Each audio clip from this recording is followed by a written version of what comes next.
എൻ്റെ വായിലെ വാക്കുകളും എൻ്റെ ഹൃദയത്തിലെ ധ്യാനവും അങ്ങേക്ക് പ്രസാദകരമായിരിക്കണമേ. എല്ലാം അങ്ങയുടെ മഹത്വത്തിനായി മാത്രം തീരണമേ. ആമേൻ. വെളിപ്പാട് 4-ാം അധ്യായം മുതൽ നാം ദൈവസഭയെ ഭൂമിയിൽ കാണുന്നില്ല. സഭ സ്വർഗത്തിലേക്ക് എടുക്കപ്പെട്ടു. ഇത് ഫസ്റ്റ് തെസ്സലോനിയൻസ് 4-ാം അധ്യായം 16 മുതൽ 17 വരെയുള്ള വാക്യങ്ങളിൽ വായിക്കാം. 4-5 അധ്യായങ്ങളിൽ സ്വർഗത്തിലെ മനോഹരമായ കാഴ്ചകളാണ് നാം കാണുന്നത്.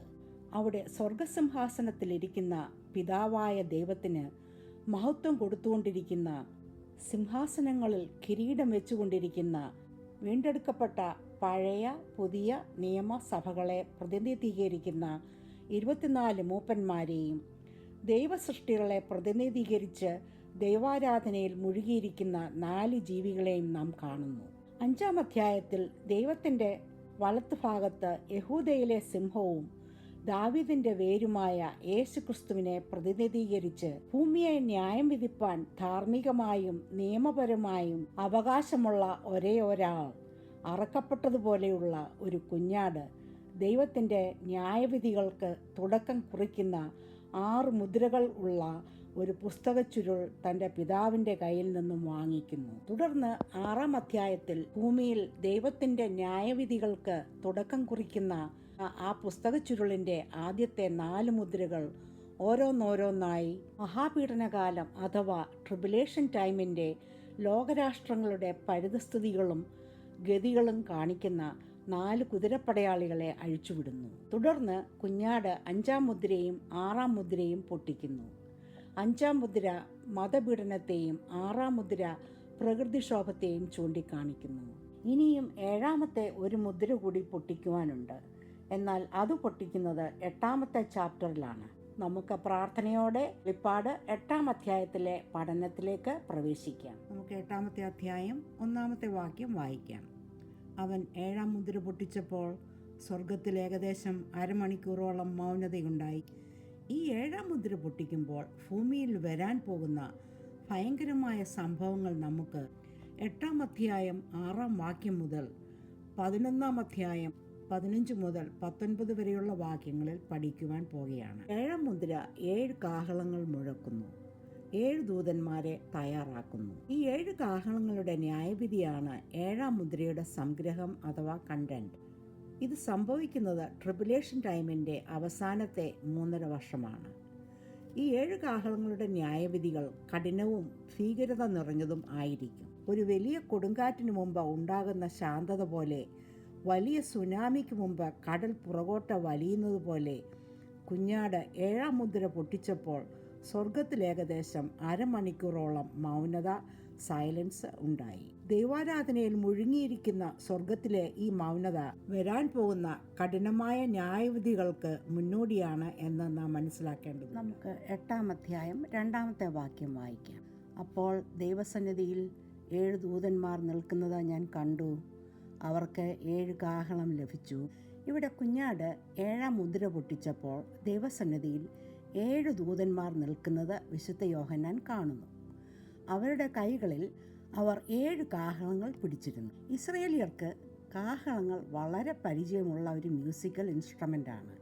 അക്കാലത്ത് വലിയ യുദ്ധങ്ങളുടെ തുടക്കം കുറിക്കുന്നതിനും വലിയ ആഘോഷങ്ങളുടെ ഭാഗമായും ആരാധനയുടെ ഭാഗമായും കാഹളങ്ങൾ ഉപയോഗിച്ചിരുന്നു. ഇസ്രായേൽ ജനത്തിൻ്റെ മരുഭൂമിയിലെ ഓരോ യാത്രകളുടെയും ആരംഭത്തിൽ ഉപയോഗിക്കുവാൻ വേണ്ടി വെള്ളി കൊണ്ടുള്ള 2 കാഹളങ്ങൾ ഉണ്ടാക്കുവാൻ ദൈവം മോശയ്ക്ക് കൽപ്പന കൊടുത്തത് നമുക്ക് സംഖ്യാപുസ്തകം 10-ാം അധ്യായം 1 മുതൽ 10 വരെയുള്ള വാക്യങ്ങളിൽ വായിക്കാം. ജോഷുവ 6:15-16 വായിക്കുമ്പോൾ ഇസ്രയേല്യർ 7 തവണ ജെറീക്കോ പട്ടണത്തിലെ ബലമേറിയ മതിലുകൾക്ക് ചുറ്റും ട്രംപറ്റ് ഊതി നടന്നപ്പോൾ ആ മതിലുകൾ ഇടിഞ്ഞു വീഴുകയും അവർ പട്ടണത്തിൽ പ്രവേശിക്കുകയും ചെയ്തു എന്ന് നമുക്ക് വായിക്കാം. പുതിയ നിയമത്തിൽ 1 കൊരിന്ത്യർ 15-ാം അധ്യായം 52-ാമത്തെ വാക്യത്തിൽ ഉത്പാദനം അഥവാ റാപ്ചറിന്റെ സമയത്ത് ഊതുന്ന കാഹളധ്വനിയെക്കുറിച്ച് നമുക്ക് വായിക്കാം. 1 കൊരിന്ത്യൻസ് 15:52 നാം എല്ലാവരും നിദ്ര കൊള്ളുകയില്ല, എന്നാൽ അന്ത്യകാഹളത്തിങ്കൽ പെട്ടെന്ന് കണ്ണിമയ്ക്കുന്നിടയിൽ നാം എല്ലാവരും രൂപാന്തരപ്പെടും, കാഹളം ധ്വനിക്കും, മരിച്ചവർ അക്ഷയരായി ഉയർക്കുകയും നാം രൂപാന്തരപ്പെടുകയും ചെയ്യും. മനുഷ്യൻ്റെ അടിസ്ഥാന ആവശ്യങ്ങളായ ഭക്ഷണം, വെള്ളം, വെട്ടം, ഫുഡ്, വാട്ടർ, ലൈറ്റ് എന്നിവയാണ് ആദ്യത്തെ 4 ന്യായവിധികൾ ബാധിക്കുന്നതെന്ന് നാം കാണുവാൻ പോവുകയാണ്. നമുക്ക് 8-ാം അധ്യായം 3-ാമത്തെ വാക്യം വായിക്കാം. മറ്റൊരു ദൂതൻ ഒരു സ്വർണ്ണ ധൂപകശലവുമായി വന്ന് യാഗപീഠത്തിനരികെ നിന്ന് സിംഹാസനത്തിന് മുമ്പിലുള്ള സ്വർണ്ണപീഠത്തിന്മേൽ സകല വിശുദ്ധന്മാരുടെയും പ്രാർത്ഥനയോടെ ചേർക്കേണ്ടതിന് വളരെ ധൂപവർഗം അവന് കൊടുത്തു. പഴയ നിയമകാലത്ത് മഹാപുരോഹിതൻ കത്തിക്കൊണ്ടിരിക്കുന്ന യാഗപീഠത്തിൽ നിന്നും തീക്കനലെടുത്ത് വിശുദ്ധ സ്ഥലത്ത് ധൂപവർഗം കാണിച്ചിരുന്നു. ലൂക്കോസ് എഴുതിയ സുവിശേഷം 1-ാം അധ്യായം 8 മുതൽ 11 വരെയുള്ള വാക്യങ്ങളിൽ സ്നാപകയോഹന്നാന്റെ പിതാവായ സക്കറിയ പുരോഹിതൻ യെരുശലേം ദേവാലയത്തിൽ ധൂപം കാണിക്കുമ്പോൾ കർത്താവിൻ്റെ ദൂതൻ പ്രത്യക്ഷപ്പെടുന്നത് നമുക്ക് വായിക്കാം. ഇന്ന് പല ഓർത്തഡോക്സ് സഭകളിലും ധൂപം കാട്ടുന്നത് ദൈവസന്നിധിയിലേക്ക് ആരോഹണം ചെയ്യുന്ന പ്രാർത്ഥനകളുടെയും ആരാധനകളുടെയും ഇൻറ്റർസെസറി പ്രെയർ അഥവാ മധ്യസ്ഥ പ്രാർത്ഥനകളുടെയും ദൈവഭക്തിയുടെ മധുരമുള്ള സുഗന്ധമായി സ്വർഗത്തിലേക്ക് ഉയരുന്ന പ്രാർത്ഥനകളെ പ്രതിനിധീകരിക്കുന്നു. ആരാധന സമയത്ത് ദൈവസാന്നിധ്യത്തിൻ്റെയും മധുര സുഗന്ധങ്ങളുടെയും ഒരു സ്വർഗീയ അന്തരീക്ഷം സൃഷ്ടിക്കുവാൻ ഇത് സഹായിക്കുന്നു. ഈ വാക്യത്തിൽ 8-ാമത്തെ ഒരു ദൂതൻ ഒരു സ്വർണ്ണ ധൂപ കലശവുമായി സ്വർണ്ണയാഗപീഠത്തിന് മുമ്പിൽ നിൽക്കുന്നത് നാം വായിക്കുന്നു. സകല വിശുദ്ധന്മാരുടെയും പ്രാർത്ഥനയുടെ കൂടെ ചേർത്ത് കത്തിക്കുവാൻ വേണ്ടി ഈ ദൂതന് വളരെ ധൂപവർഗം ലഭിക്കും. 8-ാം അധ്യായം 4-ാമത്തെ വാക്യം വായിക്കാം. ധൂപവർഗത്തിൻ്റെ പുക വിശുദ്ധന്മാരുടെ പ്രാർത്ഥനയോടുകൂടെ ദൂതൻ്റെ കയ്യിൽ നിന്ന് ദൈവസന്നിധിയിലേക്ക് കയറി. ഈ വാക്യത്തിൽ വിശുദ്ധന്മാരുടെ പ്രാർത്ഥനയുടെ കൂടെയുള്ള ഈ ധൂപവർഗത്തിൻ്റെ പുക ദൈവസന്നിധിയിൽ എത്തുന്നതായി നാം കാണുന്നു. നമ്മുടെ ഹൃദയം നുറുങ്ങിയ പ്രാർത്ഥനകൾ ദൈവസന്നിധിയിൽ എത്തുന്നു എന്നതിൻ്റെ അടയാളമാണിത്. എബ്രായരുടെ ലേഖനം 4-ാം അധ്യായം 16-ാമത്തെ വാക്യത്തിൽ ഇങ്ങനെ വായിക്കുന്നു: അതുകൊണ്ട് കരുണ ലഭിപ്പാനും തത്സമയത്ത് സഹായത്തിനുമുള്ള കൃപ പ്രാപിപ്പാനുമായി നാം ധൈര്യത്തോടെ കൃപാസനത്തിൽ ചെല്ലുക. നമ്മുടെ പ്രാർത്ഥന വെറുതെ ആയി പോകത്തില്ല. നമ്മുടെ ഇൻറ്റർസെസറി പ്രെയർ, മറ്റുള്ളവർക്ക് വേണ്ടി പ്രാർത്ഥിക്കുന്നത്, അത് വെറുതെ ആയി പോകുകയില്ല എന്ന് ഉള്ളതിന് ധാരാളം വാക്യങ്ങൾ നമുക്ക് ബൈബിളിൽ വായിക്കാം. 1 പത്രോസ് 3-ാം അധ്യായം 12-ാമത്തെ വാക്യം വായിക്കുന്നു: കർത്താവിൻ്റെ കണ്ണ് നീതിമാന്മാരുടെ മേലും അവൻ്റെ ചെവി അവരുടെ പ്രാർത്ഥനയ്ക്കും തുറന്നിരിക്കുന്നു. എത്ര സമാധാനം നൽകുന്ന വാക്യങ്ങളാണ് ഇത്. പ്രാർത്ഥനകൾ കേൾക്കുന്ന ഒരു ദൈവം നമുക്ക് സ്വർഗത്തിലുണ്ട്. നമുക്ക് 8-ാം അധ്യായം 5-6 വാക്യങ്ങൾ വായിക്കാം.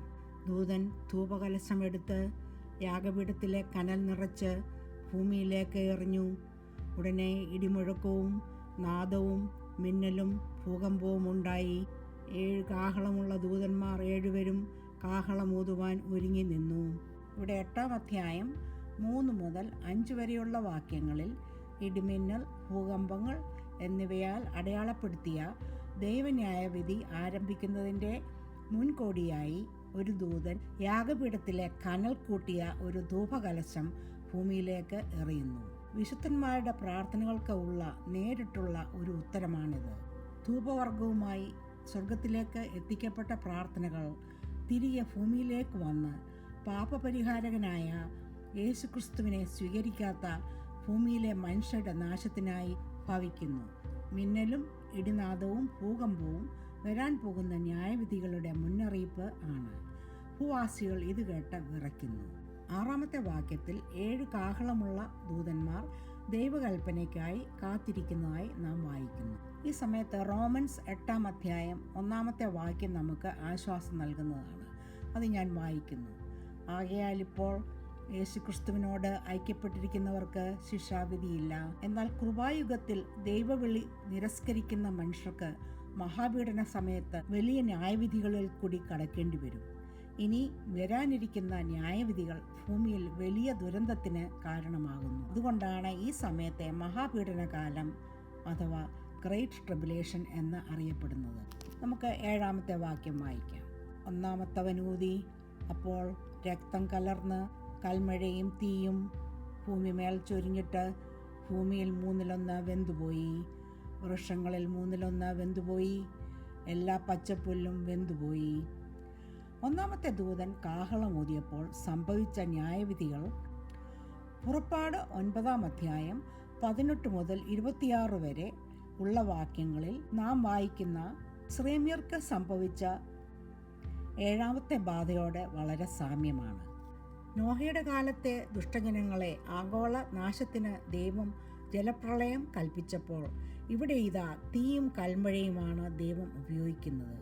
ഉൽപ്പത്തി 1-ാം അധ്യായം 11-ാമത്തെ വാക്യത്തിൽ നാം വായിക്കുന്ന ദൈവത്തിൻ്റെ ആദ്യ സൃഷ്ടിയായ സസ്യങ്ങൾ തന്നെ ഈ ആദ്യത്തെ കാഹളനാദ വിധിയിൽ നശിക്കുന്നു.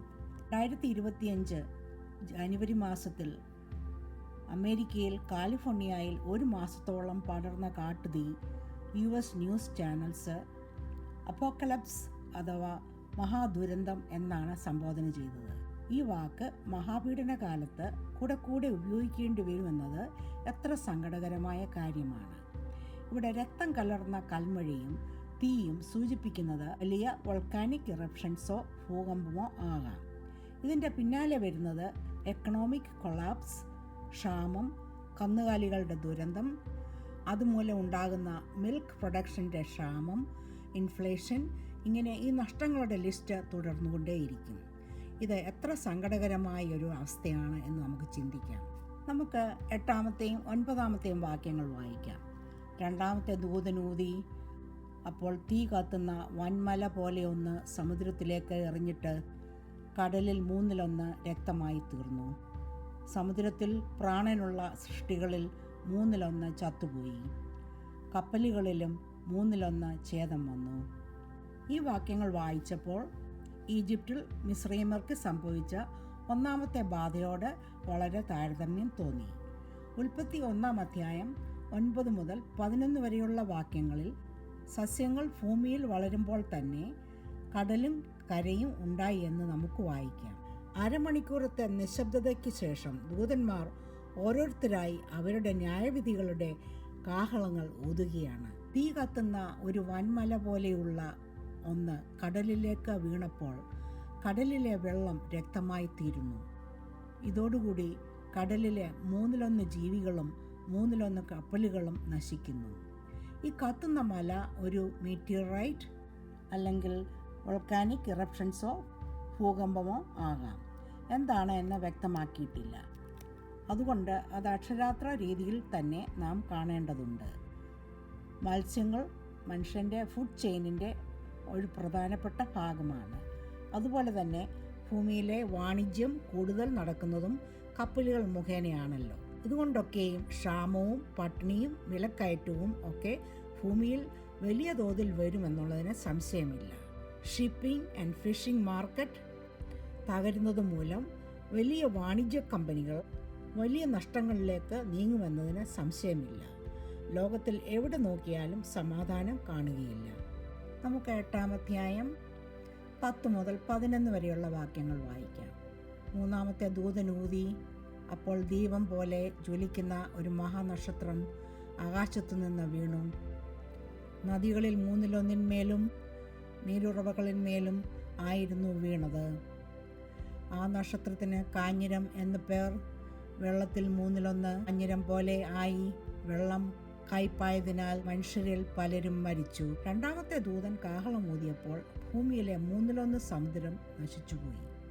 എന്നാൽ ഇതാ 3-ാമത്തെ ദൂതൻ കാഹളമൂതുമ്പോൾ ഭൂമിയിലെ 1/3 കുടിവെള്ളത്തിന് നാശം സംഭവിക്കുന്നു.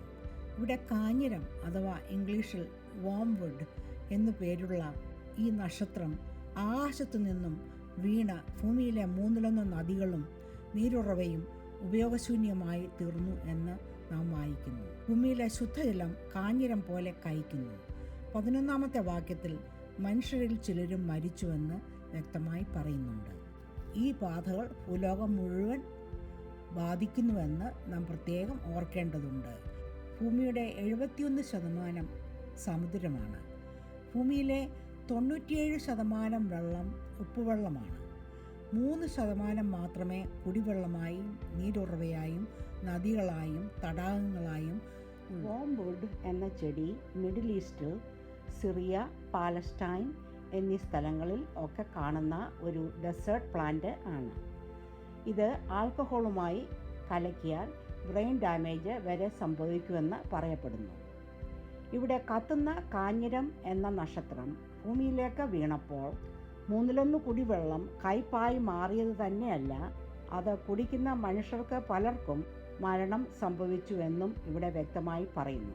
പുറപ്പാട് 15-ാം അധ്യായം 23-ാമത്തെ വാക്യത്തിൽ ഇസ്രായേൽ മക്കൾ ഈജിപ്തിൽ നിന്നും കനാൻ ദേശത്തേക്ക് ഉള്ള മരുഭൂമി യാത്രയിൽ അവർ മാറ എന്ന സ്ഥലത്ത് ചെന്നപ്പോൾ അവിടെയുള്ള വെള്ളം കയ്പായിരുന്നു എന്ന് നാം വായിക്കുന്നു. എന്നാൽ 25-ാം വാക്യത്തിൽ ദൈവം മോശയ്ക്ക് ഒരു വൃക്ഷം കാണിച്ചു കൊടുത്തു എന്നും അത് വെള്ളത്തിൽ ഇട്ടപ്പോൾ ആ കയ്പുള്ള വെള്ളം മധുരമായി എന്നും നാം വായിക്കുന്നു.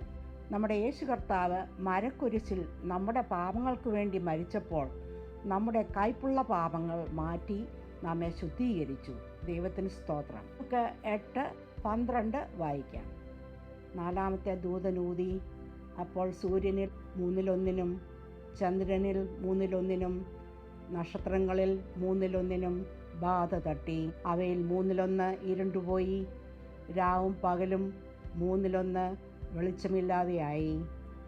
2-3 ന്യായവിധികൾ ഭൂമിയുടെ എൻവയർമെൻറ്റ് പരിതസ്ഥിതിയെ ആണ് ബാധിച്ചത്.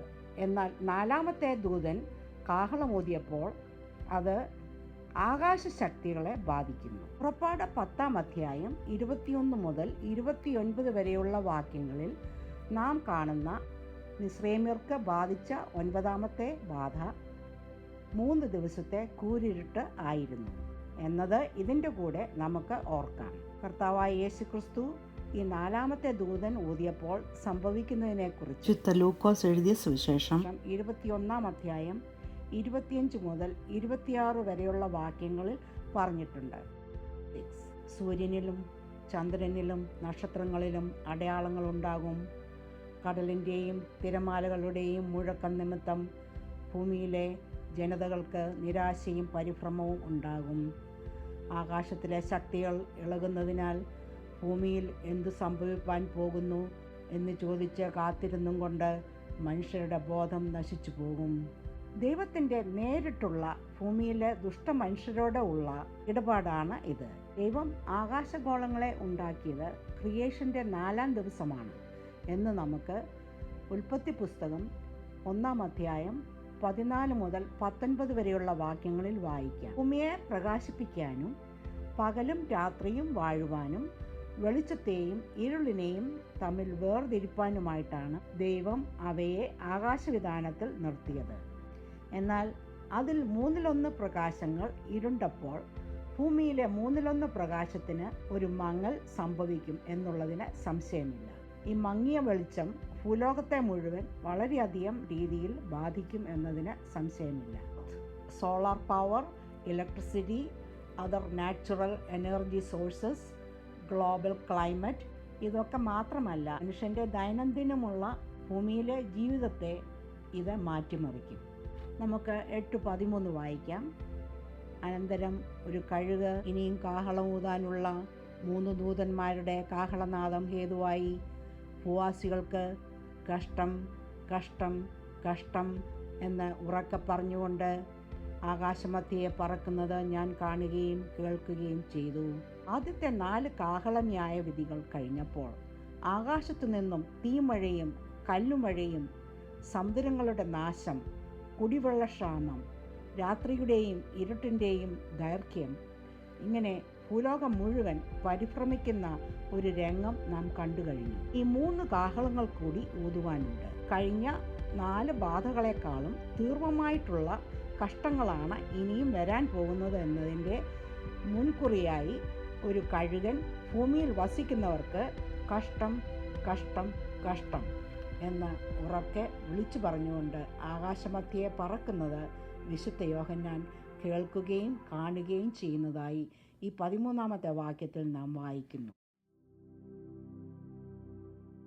5-ാമത്തെയും 6-ാമത്തെയും 7-ാമത്തെയും കാഹളങ്ങളെ ആദ്യത്തെ 4 കാഹളങ്ങളെക്കാൾ വിശേഷിപ്പിച്ചിരിക്കുന്നതിൻ്റെ കാരണം അവ ആദ്യത്തെ 4 കാഹളങ്ങൾ പ്രാഥമികമായും ഭൗതിക പരിതസ്ഥിതിയെ ബാധിക്കുന്നതിന് പകരം മനുഷ്യൻ്റെ നേരിട്ടുള്ള കഷ്ടപ്പാടുകളിലേക്കും മരണത്തിലേക്കും വലിയ കഷ്ടങ്ങളിലേക്കും ബാധിക്കുന്നതാണ് എന്നാണ് ഇതിൻ്റെ അർത്ഥം.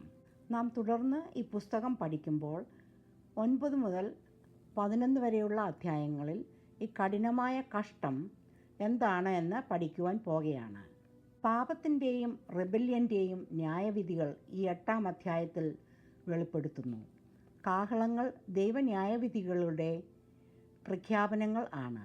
ഓരോ ന്യായവിധിയുടെയും അനന്തരഫലങ്ങൾ കൽമഴ, തീ, രക്തം ഇങ്ങനെ ഭീകരമായതും ഭൂമിക്കും സമുദ്രത്തിനും ആകാശത്തിലെ ശക്തികൾക്കും 1/3 നാശങ്ങൾ അഴിച്ചുവിടുന്നതും ആകുന്നു. ഈ കഠിനമായ ന്യായവിധികൾ ഭൂമിയിൽ ദൈവത്തിനുള്ള അധികാരവും ശക്തിയും വിളിച്ചു പറയുന്നു. എന്നാൽ വിശ്വാസികൾക്ക് ഇത് പ്രത്യാശയുടെയും സംരക്ഷണത്തിൻ്റെയും ഉറപ്പ് നൽകുകയും ചെയ്യുന്നു. 8-ാം അധ്യായം 7-ാമത്തെ മുദ്ര തുറക്കുന്നതും 7 കാഹളധ്വനികളുടെ ആമുഖവും ചിത്രീകരിക്കുന്നു. ഈ അധ്യായം പഠിച്ചപ്പോൾ മധ്യസ്ഥ പ്രാർത്ഥനയുടെ ശക്തി എടുത്തു കാണിക്കുന്ന 3-ാമത്തെയും 4-ാമത്തെയും വാക്യങ്ങൾ എന്നെ വളരെ ആകർഷിച്ചു. നമ്മൾ മധ്യസ്ഥ പ്രാർത്ഥന ചെയ്യുമ്പോൾ അത് ദൈവത്തിൻ്റെ മുമ്പിൽ എത്തുന്നുവെന്നുള്ളതിൻ്റെ പ്രൂഫാണ് ഈ 3-ാമത്തെയും 4-ാമത്തെയും വാക്യങ്ങൾ. നാം നമ്മുടെ ആരാധനകളിലും പ്രാർത്ഥനകളിലും നമ്മുടെ വ്യക്തിപരമായ ആവശ്യങ്ങളും മറ്റുള്ളവർക്ക് വേണ്ടി മധ്യസ്ഥത ചെയ്യുന്ന പ്രാർത്ഥനകളും, അത് രോഗികൾക്ക് വേണ്ടിയുള്ളതാകട്ടെ, നമ്മുടെ സഭയ്ക്കോ ഇടവകയ്ക്കോ നാം വസിക്കുന്ന രാജ്യത്തിനോ വേണ്ടിയാകട്ടെ, എന്തായാലും ദൈവസന്നിധിയിൽ സൗരഭ്യവാസനയായി എത്തുന്നു എന്ന് ഈ 3-ാമത്തെയും 4-ാമത്തെയും വാക്യം നമ്മെ പഠിപ്പിക്കുന്നു. അത് വായിച്ചപ്പോൾ എനിക്ക് മനസ്സിന് വളരെ സന്തോഷം തോന്നി. യേശു കർത്താവ് നാം പ്രാർത്ഥിക്കേണ്ടത് എങ്ങനെയാണെന്ന് വിശുദ്ധ മത്തായി എഴുതിയ സുവിശേഷം 6-ാം അധ്യായം 9 മുതൽ 13 വരെയുള്ള വാക്യങ്ങളിൽ വളരെ ലളിതമായി തൻ്റെ ശിഷ്യന്മാരെ പറഞ്ഞ് പഠിപ്പിച്ചതുപോലെ തന്നെ ആയിരിക്കണം നമ്മുടെയും പ്രാർത്ഥനകളും യാചനകളും. കർത്താവിൻ്റെ പ്രാർത്ഥനയിൽ നമുക്കത് വ്യക്തമായി പഠിക്കുവാൻ സാധിക്കും. ഒന്നാമതായി, ദൈവവുമായിട്ടുള്ള നമ്മുടെ ബന്ധത്തെ ഈ പ്രാർത്ഥന ഊന്നിപ്പറയുന്നു, അവർ ഫാദർ ഇൻ ഹെവൻ. രണ്ടാമതായി, പ്രാർത്ഥനയിലൂടെ നാം ദൈവത്തെ മഹത്വപ്പെടുത്തുന്നു, ഹലോഡ് ബി ദൈ നെയിം. മൂന്നാമതായി, പ്രാർത്ഥനയിലൂടെ നാം ദൈവഹിതം നേടുന്നു, your kingdom come, your will be done on earth as it is in heaven. നാലാമതായി, നമ്മുടെ ദൈനംദിന ആവശ്യങ്ങൾക്ക് ഉള്ള യാചന, give us our daily bread. അഞ്ചാമതായി, നമ്മുടെ പാപങ്ങൾക്കുള്ള മോചനം, how to forgive your brother. നിൻ്റെ സഹോദരനുമായി ക്ഷമിക്കാനുള്ള ഒരു മനസ്ഥിതി, forgive us our debts as we have forgiven our debtors. ആറാമതായി, പ്രലോഭനങ്ങളിൽ നിന്നുമുള്ള സംരക്ഷണം, lead us not into temptation but deliver us from evil. ഏഴാമതായി, ദൈവത്തിൻ്റെ വിശുദ്ധിയും ബലവും അധികാരവും ദൈവരാജ്യത്തിനു മുമ്പിൽ കുമ്പിടുക, four thine is the kingdom, power and glory for ever and ever. ആമേൻ. മുട്ടിപ്പായി പ്രാർത്ഥിക്കേണ്ടതിൻ്റെ ആവശ്യത്തെക്കുറിച്ച് വിശുദ്ധ ലൂക്കോസ് എഴുതിയ സുവിശേഷം 11-ാം അധ്യായം 5 മുതൽ 13 വരെയുള്ള വാക്യങ്ങളിൽ the parable of the friend at midnight or the persistent neighbour എന്ന ഉപമ നമ്മുടെ പ്രാർത്ഥനാശീലങ്ങൾക്ക് ഒരു മാതൃകയായിരിക്കണം എന്ന് ക്രിസ്തു നമ്മെ പഠിപ്പിച്ചു. വീണ്ടും വിശുദ്ധ ലൂക്കോസ് എഴുതിയ സുവിശേഷം 11-ാം അധ്യായം 9 മുതൽ 10 വരെയുള്ള വാക്യങ്ങളിൽ നാം ഇങ്ങനെ വായിക്കുന്നു, യാചിക്കുന്നവന് ഏവനും ലഭിക്കുന്നു, അന്വേഷിക്കുന്നവൻ കണ്ടെത്തുന്നു, മുട്ടുന്നവന് തുറക്കും. നമുക്ക് 13-ാമത്തെ വാക്യം കൂടി വായിക്കാം. അത് ഒരു പിതാവും മക്കളുമായിട്ടുള്ള ബന്ധത്തെ കാണിക്കുന്നു. അങ്ങനെ ദോഷികളായ നിങ്ങൾ നിങ്ങളുടെ മക്കൾക്ക് നല്ല ദാനങ്ങളെ കൊടുപ്പാൻ അറിയുന്നുവെങ്കിൽ സ്വർഗസ്ഥനായ പിതാവ് തന്നോട് യാചിക്കുന്നവർക്ക് പരിശുദ്ധാത്മാവിനെ എത്രയധികം കൊടുക്കും. നമ്മുടെ ഓരോരുത്തരുടെയും ജീവിതത്തിലുള്ള ഉത്തരം ലഭിക്കാത്ത വിഷയങ്ങളിൽ പതറിപ്പോകാതെ ദൈവ ഇഷ്ടത്തിന് കീഴടങ്ങി ദൈവത്തിൻ്റെ സമയത്ത് തക്ക ഉത്തരം ലഭിക്കാനായി നമുക്ക് തമ്പുരാൻ്റെ മുമ്പിൽ കുമ്പിടാം. പ്രാർത്ഥന കേൾക്കുന്ന ദൈവം, യാചന നൽകുന്ന ദൈവം, കൂടെയുണ്ട്, ചാരിയുണ്ട്, നാഥൻ കൂടെയുണ്ട്, ചാരിയുണ്ട്. കാണാതിരിക്കുമോ നിൻ കണ്ണുനീർ, കേൾക്കാതിരിക്കുമോ നിൻ യാചന, നാഥൻ കൂടെയുണ്ട്, ചാരിയുണ്ട്, നാഥൻ കൂടെയുണ്ട്, ചാരിയുണ്ട്. എട്ടാമത്തെ ഈ അധ്യായത്തിൽ നാം കാണുന്ന പാരിസ്ഥിതികവും ആത്മീയവുമായ മുന്നറിയിപ്പുകൾ തിരിച്ചറിഞ്ഞുകൊണ്ട് ആദ്യത്തെ 4 കാഹളങ്ങൾ ഭൂമിയെയും സമുദ്രത്തെയും ആകാശത്തെയും ബാധിക്കുന്നു. ഇവയൊക്കെ ദൈവിക മുന്നറിയിപ്പുകളായി കണക്കാക്കാം. മനുഷ്യൻ്റെ പാപം സൃഷ്ടിയെ വിനാശകരമായ പ്രത്യാഘാതങ്ങളിൽ പ്രതികൂലമായി ബാധിക്കുന്നു എന്നതിൻ്റെ വാണിംഗ് ആയിട്ട് ഇത് കണക്കാക്കാം. ഈ 8ാമത്തെ അധ്യായം നമ്മെ അന്തിമ വിധിക്ക് ഒരുക്കുന്നു. ഈ അധ്യായം സ്വർഗവും നരകവും അക്ഷരാർത്ഥത്തിൽ ഉള്ളതാണ് എന്നും മനുഷ്യൻ തൻ്റെ ന്യായവിധിക്കായി ഒരു ദിവസം ദൈവമുമ്പാകെ നിൽക്കേണ്ടതാകുന്നുവെന്നും നമ്മെ ഓർപ്പിക്കുന്നു. വിശുദ്ധ യോഹന്നാൻ എഴുതിയ സുവിശേഷം 3-ാം അധ്യായം 18-ാമത്തെ വാക്യത്തിൽ നാം ഇങ്ങനെ വായിക്കുന്നു: ന്യായവിധി എന്നതോ വെളിച്ചം ലോകത്തിൽ വന്നിട്ടും മനുഷ്യരുടെ പ്രവൃത്തി ദോഷമുള്ളതാകയാൽ അവർ വെളിച്ചത്തേക്കാൾ ഇരുളിനെ സ്നേഹിച്ചത് തന്നെ. നമുക്ക് റോമൻസ് 8-ാം അധ്യായം 1-ാമത്തെ വാക്യം കൂടി വായിക്കാം. യേശു ക്രിസ്തുവിലുള്ളവർക്ക് ഒരു ശിക്ഷാവിധിയും ഇല്ല.